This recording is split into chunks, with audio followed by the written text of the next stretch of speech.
South Korea's presidential office, they announced this week it's putting the deployment of the THAAD missile defense system on hold until the Defense Ministry can conduct a complete environmental impact assessment of the site in Seongju County. And as our Kim Jung-soo reports, that's drawn quite different responses from South Korea's two most strategically important neighbors, China and Japan. Back on Monday, the presidential office released the preliminary results of a special probe into the THAAD deployment process that took place under the previous Park administration, and said they had ordered the Defense Ministry to restart an environmental assessment of the site in Seongju County, a procedure that could take up to a year. We have reason to believe that the Defense Ministry tried to avoid a full-scale environmental assessment of the site. And on Wednesday, the Blue House tried to clear up any confusion regarding the fate of the existing THAAD battery, which is currently functioning with 2 launchers rather than 6.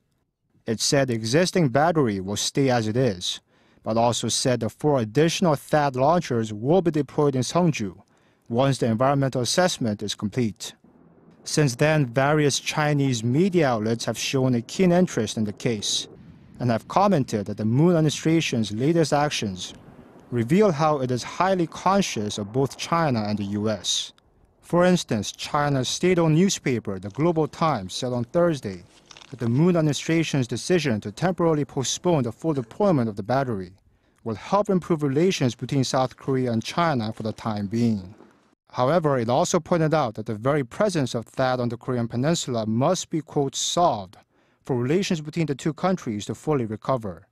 Meanwhile, the U.S. government continues to remain optimistic about THAAD's future. Gary Ross, a Pentagon spokesperson, told Korean reporters on Wednesday that the U.S. trusts that South Korea will not reverse the THAAD deployment, a decision made by the alliance. He also said the U.S. will continue to work closely with Seoul regarding THAAD. Meanwhile, Beijing also commented on North Korea's latest missile test on Thursday. Spokeswoman Hwa Chuning said that the regime should refrain from doing things that might have a negative impact on regional stability. Kim Jung-soo, Arirang News.